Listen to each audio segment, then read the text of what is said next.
2023 সালের ফেব্রুয়ারির 23 তারিখটা কি আপনাদের মনে আছে? মনে না থাকলে আমি আপনাদেরকে মনে করে দিব। আসসালামু আলাইকুম বন্ধুরা, আমি আপনাদের সঙ্গে আছি আরিফ। আমরা জানি বাংলাদেশের সবচেয়ে বড় এবং একমাত্র স্পোর্টস চ্যানেল হচ্ছে টি স্পোর্টস। এই টি স্পোর্টসের সঙ্গে আমরা সকল মানুষই অবগত রয়েছি, আর এই অবগত থাকার কারণেই আমাদের যুব সমাজ অনলাইন জুয়ার দিকে ঢের এগিয়ে যাচ্ছে। 23 ফেব্রুয়ারি 2023 সালের বাংলাদেশের সবচেয়ে বড় কমেডিয়ান এবং ইউটিউব চ্যানেলের পরিচালক প্রত্যাহিরণ এবং তার সহযোগী সহ টোটাল 3 জনকে আপনার ডিবি পুলিশ আটক করে। তাদের অন্যায় ছিল তারা তাদের কমেডিয়ান শর্ট ফিল্মের ভিতরে জুয়ার বিজ্ঞাপন দিত। তখন বাংলাদেশের সকল ইনফ্লুয়েন্সারদের মধ্যে একটি বিরাট আতঙ্ক ছড়িয়ে পড়ে এবং সকলেই অনলাইন জুয়ার বিজ্ঞাপন থেকে দূরে থাকে। তখন আমি নিজেকে অনেক ভাগ্যবান মনে করি। আমাদের দেশ যেমনই হোক না কেন, কিন্তু জুয়ার ব্যাপারে বাংলাদেশের আইন খুব কঠোর। সে যে কোনো ব্যক্তি হোক না কেন, সবার জন্য আইন সমান। কিন্তু বর্তমানে বাংলাদেশের সবচেয়ে বড় sports TV channel T Sports আবার সেই অনলাইন জুয়া বিজ্ঞাপন দিয়ে যুব সমাজকে ধ্বংসের দিকে ফেলে দিচ্ছে।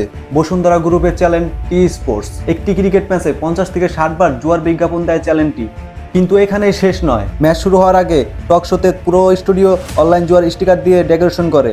এখন আমার কথা হলো, এগুলো কি আমাদের দেশের প্রশাসন দেখে না, নাকি দেখেও না দেখে বসে আছে? তাহলে প্রত্যাহিরণ এবং তার বন্ধু আর হামিদ মালসকে কেন আইনের আওতায় আনা হলো, এটা আমাকে প্লিজ কেউ বলবেন। এখন অনেকেই বলবেন তারা তো অনলাইন জুয়ার বিজ্ঞাপনের সঙ্গে জড়িত ছিল। তাহলে ভাই টি স্পোর্টস কি মক্কা মদিনার বিজ্ঞাপন দেয় তাদের টিভি চ্যানেলে? তাহলে তাদের বিরুদ্ধে কেন আইনি পদক্ষেপ নেওয়া হয় না? তাহলে কি এখানে টাকার ব্যাপার স্যাপার রয়েছে, নাকি ক্ষমতার অপব্যবহার হয়েছে? আমরা বাংলাদেশের আইনকে মন থেকে সম্মান করি।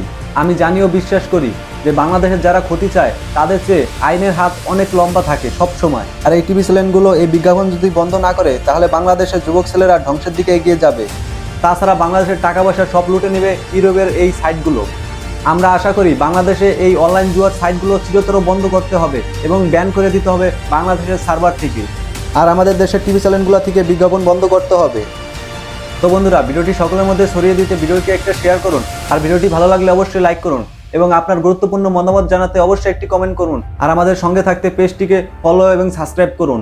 দেশের টাকা দেশেই রাখি, জুয়ামুক্ত দেশ গড়ি।